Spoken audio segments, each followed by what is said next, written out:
Hi, hello, my dear students. This is the part 3 class of Wealth and the World, our fourth chapter. Social Science, fourth chapter, class 10. Okay, പത്താം ക്ലാസ്സുകാർക്ക് വേണ്ടിയുള്ള നമ്മുടെ social സയൻസിൻ്റെ ഹിസ്റ്ററിയുടെ നാലാമത്തെ ചാപ്റ്ററാണ് നമ്മൾ പഠിച്ചുകൊണ്ടിരിക്കുന്നത്. Social science 1 ആണ് നമ്മളിപ്പോൾ പഠിക്കുന്നത്. വെൽത്ത് ആൻഡ് ദ വേൾഡ്, ആ ചാപ്റ്ററിൻ്റെ തേർഡ് ക്ലാസ്സാണ് നമ്മളിപ്പോൾ ചെയ്യാൻ പോകുന്നത്. ഓൾറെഡി ടീച്ചർ 2 ക്ലാസ്സുകളെ പാർട്ട് 1 പാർട്ട് 2 പോസ്റ്റ് ചെയ്തു. നമ്മുടെ ചാനലിൽ നിങ്ങൾക്ക് ലഭ്യമാണ്. നമുക്കൊരു വാട്സപ്പ് ഗ്രൂപ്പുള്ള കാര്യം ഞാൻ വീണ്ടും നിങ്ങളെ ഓർമ്മിപ്പിക്കുന്നു. വാട്സപ്പ് ഗ്രൂപ്പിൽ നിങ്ങൾ ജോയിൻ ചെയ്താൽ അതിൻ്റെ നിങ്ങൾക്ക് പ്രയോജനമുണ്ട്. അതായത് നമുക്ക് PDF ആയിട്ട് ഇതിൻ്റെയൊക്കെ നോട്ടുകൾ PDF ആയിട്ട് ടീച്ചർ അതിനകത്ത് ഇടുന്നുണ്ട്. അതുപോലെ തന്നെ ഞാൻ ഇടുന്ന എല്ലാ വീഡിയോകളുടെയും എല്ലാ ക്ലാസ്സുകളുടെയും നോട്ടിഫിക്കേഷനും നമ്മുടെ വാട്സപ്പ് ഗ്രൂപ്പിലിടും. അപ്പോൾ അതുകൊണ്ട് തന്നെ നിങ്ങൾക്ക് വളരെ പ്രയോജനം ചെയ്യും. അതുകൊണ്ട് ഗ്രൂപ്പിൽ നിങ്ങൾ ജോയിൻ ചെയ്യുന്നത് നല്ലതായിരിക്കും. ഓക്കെ, അപ്പോൾ നമ്മുടെ വെൽത്ത് ആൻഡ് ദ വേൾഡ് എന്നുള്ള ചാപ്റ്ററിൽ നമ്മൾ എന്താ പഠിച്ചുകൊണ്ടിരിക്കുന്നത്? നമ്മുടെ യൂറോപ്യന്മാരുടെ മറ്റ് കോണ്ടിനെൻറ്റ്സിലേക്ക്, മറ്റ് രാജ്യങ്ങളിലേക്കുള്ള എക്സ്പെഡീഷൻസും അവിടെ അവർ നടത്തിയ എക്സ്പ്ലോറേഷൻസും ആ എക്സ്പെഡീഷൻസ് കൊണ്ട് അവർക്കുണ്ടായ നേട്ടങ്ങളും അവരുടെ ഇൻവേഷൻ കൊണ്ട് ഉണ്ടാകുന്ന നേറ്റീവ്സിനുണ്ടാകുന്ന പ്രോബ്ലംസും ഈ കോൺസിക്വൻസസും എല്ലാം ചേർത്തുള്ള ഒരു long colonisation, colony, what was colony and what was this colonization, what are the effects of colonization, ഇങ്ങനെ കുറേ ഹിസ്റ്റോറിക്കലായിട്ടുള്ള ഒരു 14th 15th 16th 17th 18th 20th century, അതായത് സെക്കൻഡ് വേൾഡ് വാർ വരെ നമ്മൾ പഠിക്കുന്നുണ്ട്. അപ്പോൾ 20th സെഞ്ച്വറി വരെയുള്ള ഹിസ്റ്ററി, ഒരു ലോങ് ഹിസ്റ്ററിയാണ് നമ്മൾ ഈ വെൽത്ത് ആൻഡ് ദ വേൾഡ് എന്നുള്ള ചാപ്റ്ററിൽ പഠിക്കുന്നത്. അതിൻ്റെ നമ്മൾ ആഫ്രിക്കൻ എക്സ്പെഡീഷൻ പഠിച്ചു, ഇന്ത്യൻ എക്സ്പെഡീഷൻ പഠിച്ചു, അതുപോലെ തന്നെ നമ്മൾ അമേരിക്കൻ എക്സ്പെഡീഷനും പഠിച്ചു. കൊളംബസ് എങ്ങനെയാണ് അമേരിക്ക എന്ന് പറയുന്ന പുതിയൊരു ന്യൂ ലാൻഡ് അദ്ദേഹം ഇൻവേഷൻ നടത്തിയത്, അല്ലെങ്കിൽ അത് എങ്ങനെ അദ്ദേഹം കണ്ടെത്തി, എങ്ങനെയാണ് അമേരിക്ക എന്നുള്ള നെയിം, അതിന് പർട്ടിക്കുലർ നെയിം അമേരിഗോ വെസ്പുജി, അല്ലേ, അമേരിഗോ വെസ്പുജിയാണ് അത് ന്യൂ ലാൻഡാന്ന് കണ്ടുപിടിച്ചത്. അതുകൊണ്ട് അദ്ദേഹത്തിൻ്റെ ഓണറിന് വേണ്ടിയാണ് അമേരിക്ക എന്നുള്ള പേര് കൊടുത്തത്. യഥാർത്ഥത്തിൽ അത് ഫൗണ്ട് ചെയ്തത് ക്രിസ്റ്റഫർ കൊളംബസ് ആയിരുന്നു. ബർത്തലോമിയോ ഡയസിൻ്റെ ഇന്ത്യയിലേക്കുള്ള വരവെ അദ്ദേഹം റിട്ടേൺ ചെയ്തു പോകുന്നു. ദെൻ വാസ്കോഡിഗാമ വരുന്നു, അദ്ദേഹം സക്സസ് ആകുന്നു, കപ്പാട് അദ്ദേഹം ലാൻഡ് ചെയ്യുന്നു. അപ്പോൾ ഇതെല്ലാം നമ്മൾ രണ്ടാമത്തെ നമ്മുടെ ക്ലാസ്സിൽ പഠിച്ചു കഴിഞ്ഞു. ഇന്ന് നമ്മൾ പഠിക്കുന്നത് ഈ Indian, African and American expeditions കൊണ്ട് എന്തെല്ലാം കോൺസിക്വൻസസ് ആണ് ഉണ്ടായത്, അല്ലെങ്കിൽ എന്തൊക്കെ ഫാർ റീച്ചിങ് കോൺസിക്വൻസസ് ആണ് സംഭവിച്ചത്. അപ്പോൾ നമുക്കതിലേക്ക് കയറാം. ഇതാണ് ഈ എക്സ്പെഡീഷൻസ്. ടീച്ചർ എന്തുകൊണ്ടാണ് ഈ മാപ്പ് ഒന്നുകൂടി എടുത്തിട്ടെന്നോ? ഈ മാപ്പ് വളരെ പ്രധാനപ്പെട്ടതാണ്. യൂറോപ്യന്മാരുടെ, അതായത് Portuguese, Spain, then England, okay, ഇവരുടെയൊക്കെ ഒരു എക്സ്പെഡീഷൻസ്, ഇപ്പോൾ ഈ ചില നാവിഗേറ്റേഴ്സ് ഇറ്റാലിയൻസ് ആയിരിക്കും, പക്ഷേ അവർ സ്പെയിന് വേണ്ടിയായിരിക്കും പോകുന്നത്. അതുപോലെ തന്നെ പോർച്ചുഗീസ് ഇൻവേഷനുണ്ട്, അല്ലെങ്കിൽ ഇൻവേഷനല്ല, എക്സ്പെഡീഷൻസ്. ഇൻവേഷനാണ്, പക്ഷേ എക്സ്പെഡീഷൻസ് നടക്കുന്നു, അല്ലേ. അപ്പോൾ Amerigo Vespucci, Bartolomeu Dias, then Cabral, Columbus, Magellan, then Cabot and Vasco da Gama, ഇവരുടെയൊക്കെ ആ ഒരു എക്സ്പെഡീഷൻ, അതിൻ്റെ റൂട്ട് കാണിക്കുന്ന ഒരു വളരെ പ്രധാനപ്പെട്ട മാപ്പാണിത്. മാപ്പ് 4.3 നമ്മുടെ ടെക്സ്റ്റിലുള്ള മാപ്പാണ് ഇത്. നിങ്ങൾ ഓരോ കോണ്ടിനെൻറ്റും, North America, South America, Africa, Europe, Asia, ഈ കോണ്ടിനെൻറ്റ്സ് ആണ് ഇതുമായിട്ട് കണക്റ്റഡ് ആയിട്ടുള്ള കോണ്ടിനെൻറ്റ്സ്. ഓക്കെ, ഏഷ്യയിലേക്കുള്ള ഒരു റൂട്ടായിരുന്നു അവർ ആഫ്രിക്കയുടെ Cape of Good Hope through അവർ നടത്തിയത്. അതിൽ സക്സസ് ആയത് വാസ്കോഡിഗാമയ. ദെൻ അറ്റ്ലാന്റിക്കിലൂടെ അവർ നേരെ വെസ്റ്റിലേക്ക് പോയാണ് ന്യൂ ലാൻഡായ നോർത്ത് അമേരിക്ക കണ്ടെത്തുന്നത്. ദെൻ സൗത്ത് അമേരിക്ക അവർ കണ്ടെത്തി. ഓക്കെ, അപ്പോൾ ഇതാണ് അന്നത്തെ എക്സ്പെഡീഷൻസിൻ്റെ വളരെ ക്ലിയർ ആയിട്ടുള്ള ഒരു മാപ്പ്. ഇനി നമുക്കതിൻ്റെ കോൺസിക്വൻസസിലേക്ക് പോകാം. What were the far reaching consequences of geographical expeditions or explorations. The Atlantic coast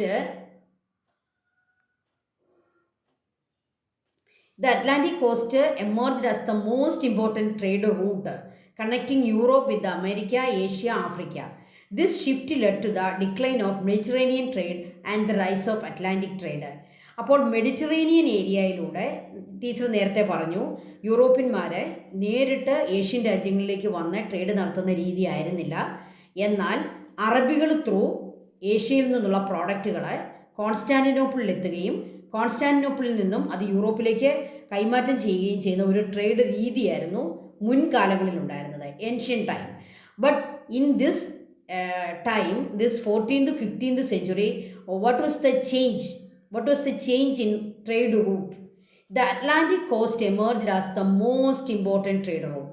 അതിനു മുമ്പ് മെഡിറ്ററേനിയൻ ത്രൂ കുറച്ച് കരയിലൂടെയും ബാക്കി മെഡിറ്ററേനിയൻ സീയിലൂടെയും ഒക്കെയുള്ള ഒരു ട്രേഡ് റൂട്ടെ മാറി അത് അറ്റ്ലാന്റിക് കോസ്റ്റിലേക്ക് മാറി അല്ലേ. നമ്മൾ ഈ മാപ്പ് ഞാൻ അതിനെ എടുത്തിട്ടത് നോക്കിയേ, അറ്റ്ലാന്റിക്കിൻ്റെ കോസ്റ്റിലൂടെ ആഫ്രിക്ക ചുറ്റിയുള്ള ഒരു ട്രേഡ് റൂട്ട് കണ്ടല്ലോ, ഈ ട്രേഡ് റൂട്ട് വരച്ചിട്ടേക്കുന്ന കണ്ടല്ലോ. അപ്പോൾ ആ ഒരു ട്രേഡ് റൂട്ടിന് ഒരു ചേഞ്ച് ഉണ്ടായി. So the Atlantic coast emerged as the most important trade route connecting Europe with America, Asia and Africa. This shift led to the decline of Mediterranean trade and the rise of Atlantic trade. അപ്പോൾ Atlantic trade rise ആവുകയും Mediterranean trade decline ആവുകയും ചെയ്തതാണ് ഒന്നാമത്തെ consequence. The second consequence, large part of the America, Africa and Asia came under European invasion and colonization. Africa, Asia പോലെയുള്ള America പോലെയുള്ള continents എന്തായി മാറി? European കൊളോണലൈസേഷൻ്റെ ഭാഗമായി മാറി. ഓക്കെ, അപ്പോൾ അമേരിക്കയിൽ കുറേ കോളനികൾ, ആഫ്രിക്കയിൽ കുറേ കോളനികൾ, ഏഷ്യയിലും കോളനികൾ. അങ്ങനെ കോളനികൾ ഉണ്ടാക്കുന്ന ഇൻവേഷനിലേക്ക്, കോളനികളിലേക്ക് മാറി. So, the large part of America, Africa and Asia came under European invasion and colonization. Efforts were made by Europeans to monopolize the trade of pepper and other spices from Asia. യൂറോപ്യന്മാരെ ഏഷ്യയിൽ നിന്നുള്ള പെപ്പറും മറ്റ് സ്പൈസസും അതിൻ്റെ മോണോപ്പൊളിക്ക് വേണ്ടി ശ്രമിച്ചു. Monopolise the trade. What is the meaning of monopoly? What is the Malayalam word? Monopoly means കുത്തക. അതായത് അറബികളെയും അങ്ങനെയുള്ള എല്ലാ മറ്റ് ട്രേഡേഴ്സിനെയും ഒഴിവാക്കിക്കൊണ്ട് യൂറോപ്യന്മാർക്ക് മാത്രം സ്പൈസസും പെപ്പറും ട്രേഡ് ചെയ്യാവുന്ന ഒരു ട്രേഡ് എൻവയോൺമെൻറ്റ് ഉണ്ടാക്കിയെടുത്തു. അതിന് പറയുന്ന പേരാണ് monopolise. So effort were made by Europeans to monopolise the trade of pepper and other spices from Asia. Gold and silver were transported in large quantities from South America to Europe. South America എന്ന് പറയുന്ന ആ ഒരു continent മുഴുവനായിട്ടും ഇവരെ explore ചെയ്ത് അതിലെ resources ആയിട്ടുള്ള പ്രധാനപ്പെട്ട റിസോഴ്സ് ഗോൾഡ് ആൻഡ് സിൽവർ. അന്ന് നമ്മുടെ യൂറോപ്യന്മാർക്ക് മറ്റ് റിസോഴ്സസിനേക്കാളെല്ലാം അവർക്ക് ഏറ്റവും അത്യാവശ്യം വേണ്ട രണ്ട് കാര്യങ്ങളായിരുന്നു ഗോൾഡും സിൽവറും. പ്രഷ്യസ് ആയിട്ടുള്ള ഇത് രണ്ടും. ഈ രണ്ട് റിസോഴ്സസും transported in large quantities from South America to Europe. South America മുഴുവൻ കുഴിച്ച് മൈനുകളാക്കി അവിടുന്ന് കിട്ടിയിടത്തോളം ഗോൾഡും സിൽവറും ഇവരെങ്ങോട്ട് ട്രാൻസ്പോർട്ട് ചെയ്തു? യൂറോപ്പിലേക്ക് ട്രാൻസ്പോർട്ട് ചെയ്തു. അത് സ്പെയിൻകാർ കൊണ്ടുപോയി, പോർച്ചുഗീസ് കൊണ്ടുപോയി, ഇംഗ്ലീഷുകാർ കൊണ്ടുപോയി, ഫ്രാൻസും കൊണ്ടുപോയി. ഈ രാജ്യങ്ങൾ നെതർലാൻഡ്, നെതർലാൻഡ് ഇവരെല്ലാവരും ഈ ഗോൾഡും സിൽവറും ട്രാൻസ്പോർട്ട് ചെയ്ത് കൊണ്ടുപോയി. The development of the triangular trade system connecting Europe, Africa and America. യൂറോപ്പും ആഫ്രിക്കയും അമേരിക്കയും ചേരുന്ന ഒരു ട്രയാങ്കുലർ ട്രേഡ് സിസ്റ്റം ഡെവലപ്പ് ചെയ്തു വന്നു. The development of trade in A triangular trade system, that means connecting Europe, Africa and America. നമുക്കറിയാം യൂറോപ്പിൽ നിന്നുള്ളവരെ ആഫ്രിക്കയിൽ പോകുന്നു, സ്ലേവ്സിനെയും ഗോൾഡിനെയും ഒക്കെ അവിടെ നിന്ന് കണ്ടെത്തുന്നു. അവർ അമേരിക്കയിൽ നിന്നും സാധനങ്ങൾ സൗത്ത് അമേരിക്കയിൽ നിന്ന് പ്രത്യേകിച്ച് സിൽവറും ഗോൾഡും ഒക്കെ കൊണ്ടുവരുന്നു. ഇവരുടെ പ്രോഡക്റ്റുകളെ അവിടെ കൊണ്ടുപോയി അവരെ സെല് ചെയ്യുന്നു. അപ്പോൾ ഇങ്ങനെയുള്ള ഒരു ട്രയാങ്കുലർ ട്രേഡ് സിസ്റ്റം നമ്മുടെ പുസ്തകത്തിലെ ട്രയാങ്കുലർ ട്രേഡ് എന്നും പറഞ്ഞുകൊണ്ട് നമുക്കൊരു പോർഷൻ വായിക്കാൻ തന്നിട്ടുണ്ട്, പേജ് നമ്പർ 70. അവിടെ പറയുന്നുണ്ട്, products from Europe were send to Africa, were enslaved people and purchased and transported to America. അമേരിക്കയിൽ ഇവർക്ക് പ്ലാന്റേഷൻ ഉണ്ട്. അമേരിക്കയിലെ ഫലഭൂഷ്ടിയുള്ള മണ്ണിൽ യൂറോപ്യന്മാരെ ധാരാളം അഗ്രികൾച്ചർ അല്ലെങ്കിൽ വലിയ ലാർജ് ഏക്കേഴ്സ് ഓഫ് ലാൻഡിലെ പ്ലാന്റേഷൻ തുടങ്ങി. ഈ പ്ലാന്റേഷൻസിന് വേണ്ടിയ സ്ലേവ്സ്, അതിന് വേണ്ട വർക്കേഴ്സ്, അവരെ ആഫ്രിക്കയിൽ നിന്ന് എടുക്കും. എന്നിട്ട് അവരെ അമേരിക്കയ്ക്ക് കൊണ്ടുപോകും. ഇനി ഇവരുടെ പ്രോഡക്റ്റുകൾ ഇവർ ഇവിടെ കൊണ്ടുവന്ന് കൊടുക്കും, ആഫ്രിക്കയെ കൊണ്ട് കൊടുക്കും. അപ്പോൾ യൂറോപ്പിൽ നിന്ന് പ്രോഡക്റ്റ് കയറ്റി ആഫ്രിക്കയിൽ വരുന്നു, ആഫ്രിക്കയിൽ ആ പ്രോഡക്റ്റ് കൊടുക്കുന്നു, അവിടുന്ന് സ്ലേവ്സിനെ പിടിക്കുന്നു, അവരെ അമേരിക്കയ്ക്ക് കൊണ്ടുപോകുന്നു. എന്നിട്ടോ എന്താ ചെയ്യുന്നത്? From the America goods such as sugar, wine and cotton were then shift to Europe. അമേരിക്കയിൽ നിന്ന് കിട്ടുന്ന ഷുഗറും വൈനും കോട്ടണും യൂറോപ്പിൽ കൊണ്ടുപോകും. എന്നിട്ട് യൂറോപ്പിലെ ഫാക്ടറികളിൽ അത് പ്രോഡക്റ്റാക്കി മാറ്റും. അത് ആഫ്രിക്കയെ കൊണ്ടുവരും, ആഫ്രിക്കയിൽ അത് വിൽക്കും. ആഫ്രിക്കയിൽ നിന്ന് സ്ലേവ്സിനെ പിടിച്ച് എവിടെ കൊണ്ടുപോകും? അമേരിക്കയെ കൊണ്ടുപോകും. അവിടെ പ്ലാന്റേഷൻ നടത്തും. അവിടുന്ന് കിട്ടുന്ന പ്ലാന്റേഷൻ ക്രോപ്സ് ഉണ്ടല്ലോ, ഈ ഷുഗറും അതും ഇതുമൊക്കെ, അത് അവിടുന്ന് എടുത്ത് യൂറോപ്പിൽ കൊണ്ടുപോകും. ഇങ്ങനെ ഒരു ട്രയാങ്കുലർ ട്രേഡ് സിസ്റ്റം വളർന്നു വന്നു. ഓക്കെ, മനസ്സിലായെന്ന് വിചാരിക്കുന്നു. അല്ലെങ്കിൽ നിങ്ങളൊന്ന് വായിച്ചോണേ, പേജ് നമ്പർ 70 അത് കൊടുത്തിട്ടുണ്ട്. Then the development of the triangular trade system, okay. Then last point, the influx of gold and silver into Europe increases the use of currency, accelerating monetization. മണി ഉപയോഗിക്കാൻ തുടങ്ങി. അതായത് barter system, things for things എന്നുള്ള barter system change ആയിട്ട് ഗോൾഡും സിൽവറും ഒക്കെ കൂടുതലായിട്ട് യൂറോപ്പിലേക്ക് വന്നതോടുകൂടി gold കോയിൻസും silver കോയിൻസും അവർ produce ചെയ്യുകയും കറൻസി ഉപയോഗിക്കാൻ തുടങ്ങുകയും മോണിറ്റൈസേഷനിലേക്ക് വരികയും ചെയ്തു. ആക്സിലറേറ്റിംഗ് മോണിറ്റൈസേഷൻ എന്നുള്ള വാക്കിൻ്റെ അർത്ഥം എന്താ? എന്ത് കാര്യത്തെ ആക്സിലറേറ്റ് എന്ന് പറയുന്നത്? അതിനെ ത്വരിതപ്പെടുത്തി, അതിനെ പുഷ് ചെയ്തു. ഓക്കെ, അപ്പം ആ രീതിയിൽ പുഷിങ് നടന്ന് മോണിറ്റൈസേഷൻ കാര്യമായിട്ട് നടന്നത് ഈ നമ്മുടെ എക്സ്പ്ലോറേഷൻസിൻ്റെ ഒരു കോൺസിക്വൻസ് ആയിരുന്നു. Okay, so these are the consequences of geographical exploration.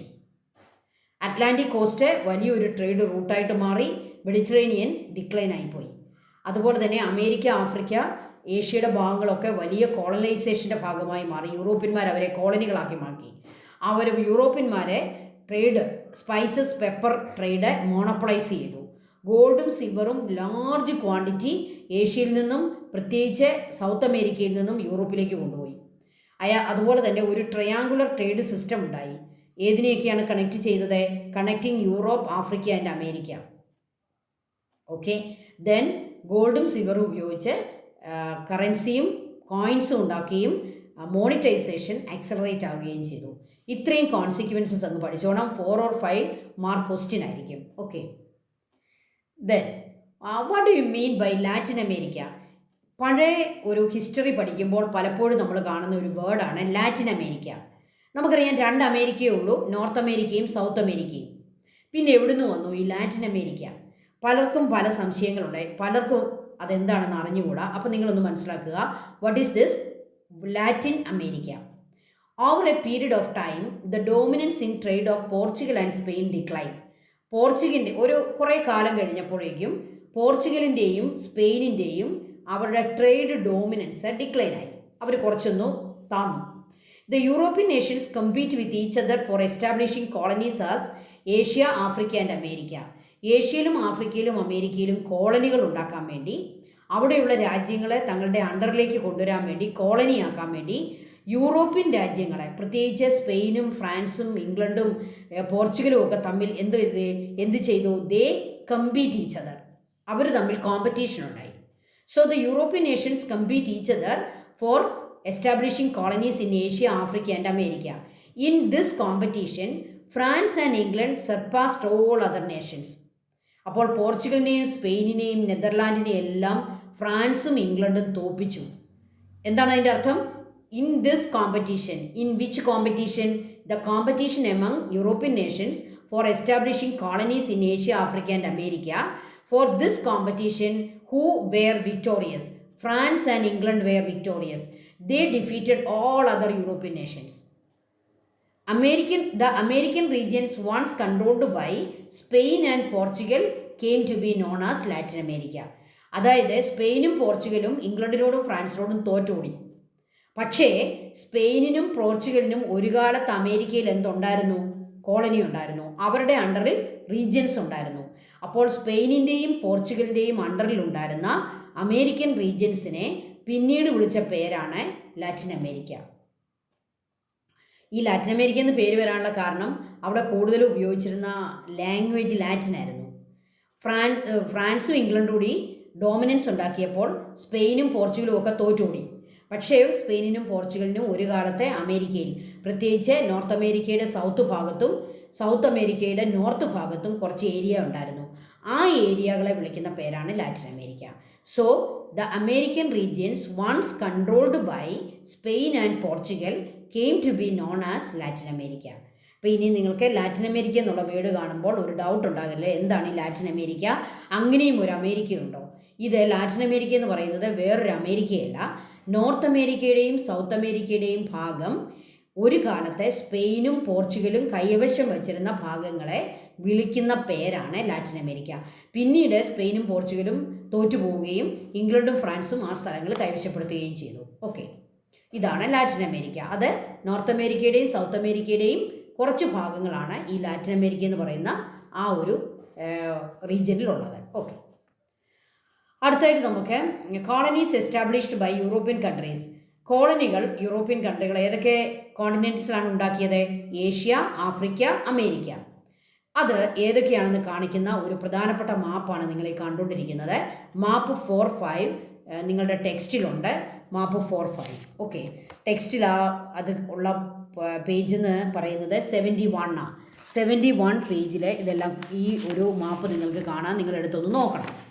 ഈ മാപ്പിൽ പ്രധാനപ്പെട്ട എല്ലാ യൂറോപ്യൻ രാജ്യങ്ങളും ഉണ്ടാക്കിയിരിക്കുന്ന കോളനികൾ കാണാം. നമ്മുടെ ഇന്ത്യ ഒന്ന് കണ്ടോ? ഇന്ത്യ ഒരു ബ്ലൂ കളറിൽ കൊടുത്തിരിക്കുന്നുണ്ടോ? അത് ആരുടെ കോളനി ആയിരുന്നു? അവിടെ പോർച്ചുഗീസുകാർ കോളനി ഉണ്ടാക്കിയിട്ടുണ്ട്, ഡച്ചുകാർ കോളനി ഉണ്ടാക്കിയിട്ടുണ്ട്, ഇംഗ്ലീഷുകാർ കോളനി ഉണ്ടാക്കിയിട്ടുണ്ട്. ഓക്കെ, അപ്പോൾ ഇംഗ്ലീഷ്, ഡച്ച്, ദെൻ പോർച്ചുഗൽ, ഇത്രയും രാജ്യം. ഫ്രാൻസിൻ്റെ ചില കോളനികളും ഉണ്ട് കേട്ടോ. ഫ്രാൻസിൻ്റെ കോളനിയും നമ്മുടെ ഇന്ത്യയിലുണ്ടായിരുന്നു കുറച്ച് സ്ഥലങ്ങളൊക്കെ. അപ്പം ഇന്ത്യ ഉണ്ടോ ബ്ലൂ കളറിൽ കാണിച്ചിരിക്കുന്നത്? അപ്പോൾ ഇന്ത്യ ഇവരുടെ ഒരു കോളനിയായിരുന്നു. ഇനി ആഫ്രിക്കയിൽ നിങ്ങൾക്ക് 2 ബ്ലൂ കളർ അവിടെ കാണാം. സൗത്ത് അമേരിക്കയിൽ നിങ്ങൾക്ക് കാണാം, നോർത്ത് അമേരിക്കയിൽ കാണാം. സ്പെയിനിൻ്റെ ചില കോളനികളൊക്കെ നോർത്ത് അമേരിക്കയിലുണ്ട്. സ്പെയിൻ, അത് കളർ നോക്കിക്കോണേ. ഇവിടുത്തെ തന്നിരിക്കുന്ന ഈ ഒരു ലിസ്റ്റിൽ ആ കളർ നോക്കിക്കോണം. ഫ്രാൻസിൻ്റെ കോളനിയുണ്ട്, നെതർലാൻഡിൻ്റെ കോളനി. നെതർലാൻഡ് എന്ന് പറയുന്നത് എന്ത് തന്നെയാണ്? ഡച്ച്. ദെൻ പോർച്ചുഗലിൻ്റെ കോളനിയുണ്ട്, സ്പെയിനിൻ്റെ കോളനിയുണ്ട്, ഇംഗ്ലണ്ടിൻ്റെ കോളനിയുണ്ട്.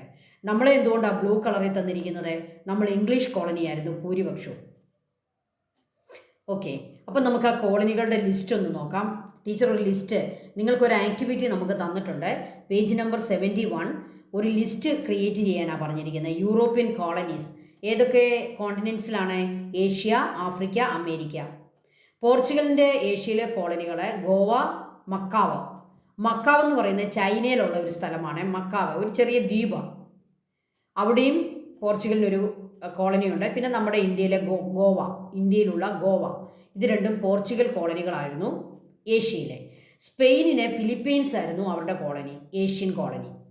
നെതർലാൻഡ് അല്ലെങ്കിൽ ഡച്ച്, അവർക്ക് ഇന്തോനേഷ്യയിൽ ഒരു കോളനി ഉണ്ടായിരുന്നു, ഏഷ്യയിലാണ്. ദെൻ ഫ്രാൻസിന് ഇന്ത്യയിൽ കുറച്ച് സ്ഥലങ്ങളുണ്ടായിരുന്നു. അതിൽ ഒന്നാണ് പോണ്ടിച്ചേരി, ഫ്രാൻസിൻ്റെ കോളനിയായിരുന്നു പോണ്ടിച്ചേരി. ദെൻ ഇംഗ്ലീഷുകാർ ഇന്ത്യ മൊത്തം അവരുടെ കോളനിയായിരുന്നു, അല്ലേ? ഇംഗ്ലീഷ്. അപ്പോൾ ഏഷ്യൻ കോളനികൾ നമ്മൾ കണ്ടു. ഇനി ഈ ഓരോ കൺട്രീസിനും ആഫ്രിക്കയിൽ കോളനി ഉണ്ടായിരുന്നു.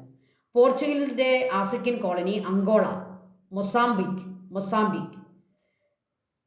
ദെൻ സ്പെയിനുകാർക്ക് അവിടെ ഉണ്ടായിരുന്നു ആഫ്രിക്കയിലെ സഹാറ എന്ന് പറയുന്ന പ്രദേശവും മൊറോക്കോയും സ്പെയിൻ കോളനികളായിരുന്നു. കേപ്പ് കോളനി എന്നുള്ള പേരിൽ നെതർലാൻഡിന് ഒരു കോളനി ഉണ്ടായിരുന്നു ആഫ്രിക്കയിൽ. ഫ്രാൻസുകാർക്ക് അൾജീരിയ, മൊറോക്കോ 2 സ്ഥലത്തും കോളനി ഉണ്ടായിരുന്നു. ദെൻ ഇംഗ്ലീഷുകാർക്കും കോളനി ഉണ്ടായിരുന്നു. ഇംഗ്ലീഷുകാർക്കായിരുന്നു ആഫ്രിക്കയിൽ കൂടുതൽ കോളനികൾ. നൈജീരിയ, ഘാന, കെനിയ, ഉഗാണ്ട, ഇതെല്ലാം ഇംഗ്ലീഷ് കോളനികളായിരുന്നു. ഈ ഒരു ലിസ്റ്റ് എന്ന് പറയുന്നത് നിങ്ങൾ വിചാരിക്കുക ഇത് തന്നെ കംപ്ലീറ്റ് അല്ല. നമ്മൾ കുറച്ച് എക്സാമ്പിൾ എഴുതിയിരിക്കുന്നു എന്ന് മാത്രമേ ഉള്ളൂ, കൂടുതൽ നിങ്ങൾക്ക് കണ്ടെത്താം. ഓക്കെ, ഇനി അമേരിക്ക, നോർത്ത് അമേരിക്കയിലും സൗത്ത് അമേരിക്കയിലും അമേരിക്കകളിൽ ഇവരുടെ കോളനികൾ ഏതൊക്കെയായിരുന്നു? പോർച്ചുഗീസുകാരുടെ സൗത്ത് അമേരിക്കയിലുള്ള ഒരു കോളനിയായിരുന്നു ബ്രസീൽ. സ്പെയിൻകാർക്ക് ഫ്ലോറിഡ, കാലിഫോർണിയ, പെറു നിങ്ങൾക്കറിയാം സൗത്ത് അമേരിക്കയാണ്. കാലിഫോർണിയ, ഫ്ലോറിഡയൊക്കെ നോർത്ത് അമേരിക്കയാണ്. അപ്പോൾ സ്പെയിൻകാർക്ക് ഇവിടെ 2 സ്ഥലത്തും കോളനി ഉണ്ടായിരുന്നു. ഇനി നെതർലാൻഡ്, അവർക്ക് സുരിനൈം ആൻഡ് ന്യൂ നെതർലാൻഡ് എന്നുള്ള പേരിലും അവർക്ക് കോളനി ഉണ്ടായിരുന്നു അമേരിക്കയിൽ. ഫ്രാൻസിന് ന്യൂ ഫ്രാൻസ് എന്നുള്ള പേരിൽ അവരൊരു കോളനി തുടങ്ങി. ദെൻ ലൂസിയാന, ദെൻ ഇംഗ്ലീഷുകാർക്ക് ന്യൂയോർക്ക്, പെൻസിൽവാനിയ, ഫ്ലോറിഡ, ഇവിടെയൊക്കെ കോളനികൾ ഉണ്ടായിരുന്നു. അപ്പോൾ അമേരിക്ക, ആഫ്രിക്ക, ഏഷ്യ കോണ്ടിനെൻസിലെ ഈ യൂറോപ്യൻ രാജ്യങ്ങൾക്കെല്ലാം കോളനികൾ സ്ഥാപിച്ചിരുന്നു. കോളനികൾ സ്ഥാപിക്കാൻ വേണ്ടി അവർ തമ്മിൽ എന്ത് ചെയ്തിരുന്നു? കമ്പീറ്റ് ചെയ്തിരുന്നു. അതിൽ ആരൊക്കെയാണ് അവസാനം സക്സസ് ആയത്? ഈ ലാസ്റ്റ് 2, ഫ്രാൻസ് ആൻഡ് ഇംഗ്ലണ്ട്. ബാക്കി എല്ലാവരും തോറ്റ് പിന്മാറി. ഓക്കെ, അപ്പോൾ കോളനികളുടെയൊക്കെ പേര് നിങ്ങളുടെ ടെക്സ്റ്റിലും നോട്ട് ബുക്കിലും എഴുതിയിടുക. ഇനി നമ്മളൊരു പുതിയ ന്യൂ വേർഡ് പഠിക്കാൻ പോവുകയാണ്, മെർക്കൻറ്റിലിസം. അപ്പോൾ ഈ കോളനികൾക്ക് എസ്റ്റാബ്ലിഷ് ചെയ്യാൻ, for establishing colonies the European nations they compete each other. There was a huge competition, a big competition among the European nations for establishing colonies. Why they compete each other for establishing colonies? Because in colonies there were huge resources, especially the gold, silver, all precious things are there. So for capturing all these resources, these nations they compete each other. ഈ കോമ്പറ്റീഷൻ്റെ ഫലമായി ഉണ്ടാകുന്ന ഒരു സംഭവമാണ് എന്ത്? മെർക്കൻറ്റിലിസം. അപ്പോൾ കോമ്പറ്റീഷനിൽ നിന്നും നമ്മൾ മെർക്കൻറ്റിലിസത്തേക്ക് പോവുക. കോമ്പറ്റീഷനും മെർക്കൻറ്റിലിസവും തമ്മിൽ നല്ല കണക്ഷനാണ്. What is mercantilism? Prepare a note on the features of mercantilism. Mercantilism എന്ന വേർഡ് ഉണ്ടായിരിക്കുന്നത് മർച്ചൻ്റ് എന്നുള്ള വാക്കിൽ നിന്നാണ്. ആരാണ് മർച്ചൻ്റ്? ട്രേഡ് നടത്തുന്ന ആളുകളെ വിളിക്കുന്ന പേരാണ് മർച്ചൻ്റ്, അല്ലേ? ട്രേഡേഴ്സ്. അപ്പോൾ മർച്ചൻസ് അവരുടെ ഇടയിലുണ്ടായ ഒരു പോളിസി, അല്ലെങ്കിൽ അവരുടെ ഇടയിലുണ്ടായ ഒരു സ്പെഷ്യൽ കാര്യമായതുകൊണ്ടാണ് ആ വേർഡിൽ നിന്നാണ് മെർക്കൻറ്റിലിസം എന്ന പേരുണ്ടായത്. അപ്പോൾ ഇത് ട്രേഡുമായിട്ട് കണക്റ്റഡ് ആണ് ഈ വാക്ക്. Mercantilism is an economic policy where nations aim to accumulate wealth, primarily gold and silver, through trade and other means. ട്രേഡിലൂടെയും മറ്റ് മാർഗങ്ങളിലൂടെയും ഒരു രാജ്യത്തിൻ്റെ സിൽവർ, ഗോൾഡ് പോലുള്ള വെൽത്ത് അക്യുമുലേറ്റ് ചെയ്യാൻ വേണ്ടി രാജ്യങ്ങൾ ഉണ്ടാക്കിയ ഒരു ഇക്കണോമിക് പോളിസിയാണ് മെർക്കൻറ്റിലിസം. രാജ്യങ്ങൾ എന്ന് പറയുമ്പോൾ അത് യൂറോപ്യൻസാണ്. So the European nations they create a policy, an economic policy where they aimed to accumulate wealth. ഏതൊക്കെ വെൽത്താണ്? Primarily gold and silver, through trade and other means. This is called mercantilism. അതപ്പോൾ മലയാളത്തിൽ പറഞ്ഞാൽ മെർക്കൻറ്റിലിസം എന്താണ്? ഈ യൂറോപ്യൻ രാജ്യങ്ങൾ അവരുണ്ടാക്കിയ ഒരു economic പോളിസിയാണ് മെർക്കൻറ്റിലിസം. അതിലൂടെ ഗോൾഡ്, സിൽവർ പോലുള്ള വലിയ സമ്പത്ത് ട്രേഡിലൂടെയും മറ്റ് മീൻസിലൂടെയും കരസ്ഥമാക്കുക എന്നതായിരുന്നു ആ ഇക്കണോമിക് പോളിസിയുടെ ലക്ഷ്യം. ഈ ഒരു ലക്ഷ്യത്തോടെ ഉണ്ടാക്കിയ ഇക്കണോമിക് പോളിസിയാണ് മെർക്കൻറ്റിലിസം. അപ്പോൾ വെൽത്ത് അക്യുമുലേറ്റ് ചെയ്യാൻ വേണ്ടി, ഗോൾഡും സിൽവറും അക്യുമുലേറ്റ് ചെയ്യാൻ വേണ്ടി ട്രേഡും മറ്റു മാർഗങ്ങളും ഉപയോഗിച്ച് ഇത് അക്യുമുലേറ്റ് ചെയ്യാൻ വേണ്ടി യൂറോപ്യൻ രാജ്യങ്ങൾ ഉണ്ടാക്കിയ ഇക്കണോമിക് പോളിസിയുടെ പേരാണ് മെർക്കൻറ്റിലിസം. അപ്പോൾ ഈ വാക്കുണ്ടായത് ട്രേഡിൽ നിന്നാണ്, മർച്ചൻസിൽ നിന്നാണ്.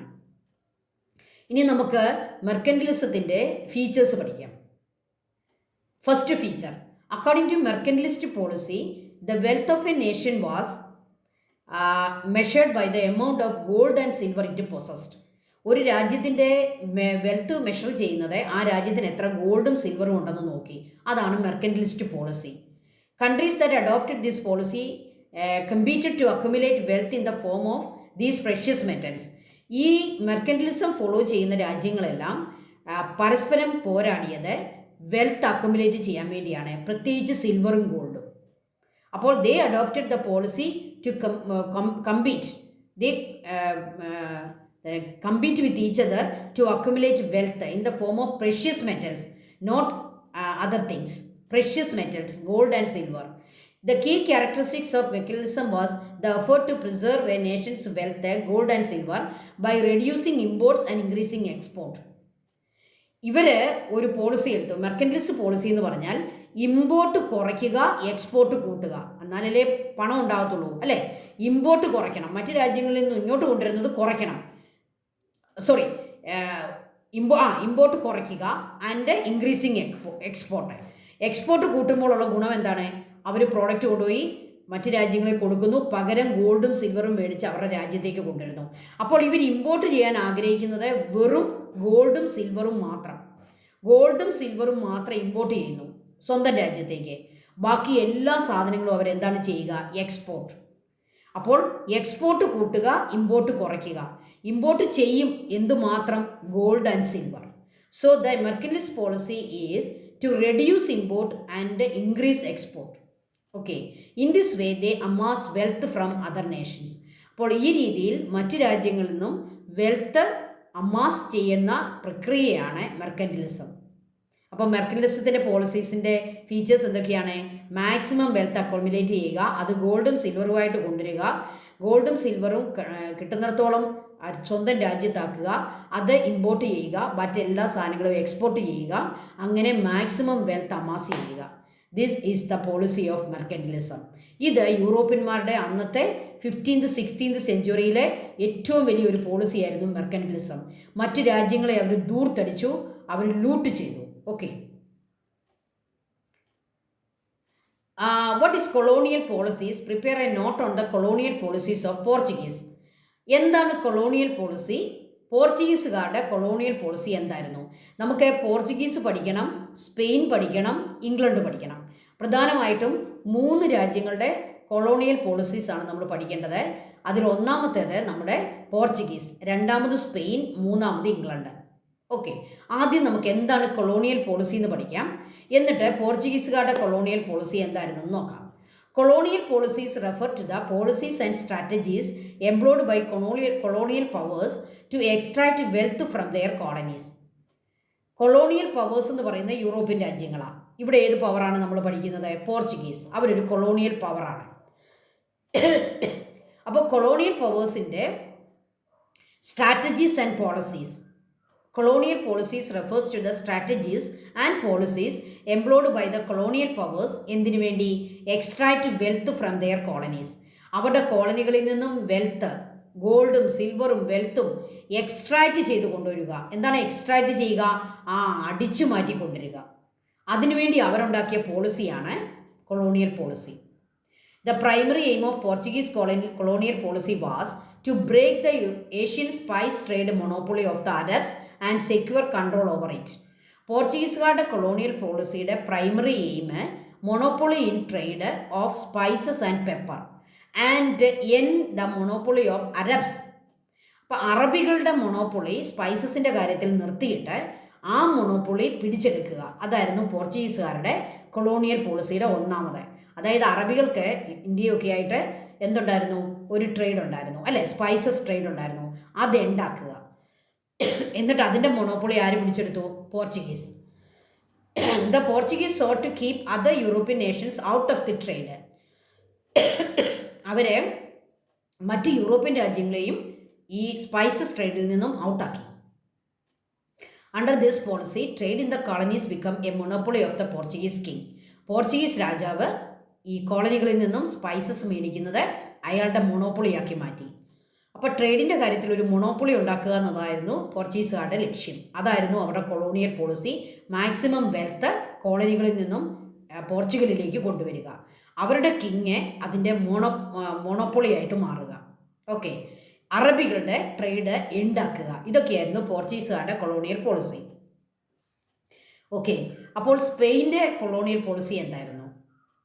ഓക്കെ, ദെൻ ഇംഗ്ലീഷുകാരുടെ കൊളോണിയൽ പോളിസി എന്തായിരുന്നു? ഇതൊക്കെയാണ് നമുക്ക് ഇനി പഠിക്കാനുള്ളത്. അപ്പോൾ അതൊക്കെ നമുക്ക് നെക്സ്റ്റ് ക്ലാസ്സിൽ പഠിക്കാം. Thank you children. Thank you so much. May God bless you all. Okay, thank you.